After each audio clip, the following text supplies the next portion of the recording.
పరిచయమే లేదని అంటే వింతే కదా. నువ్వున్నది నాలోనేగా, ఈ సంగతి విననే లేదా. మదిలో నేను నిదరోతూ గమనించలేదా.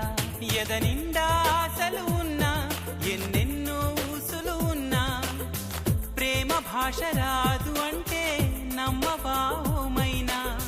కళ్ళలోకి చూసి అయినా పోల్చుకోవనా ప్రేమ. ఎలా చెప్పనమ్మ నాలోని ప్రేమని, ఎలా చూపనమ్మ నా ప్రేమను అని. అవునని అంటావు మరి కాదని అంటావు, ఏమంటావు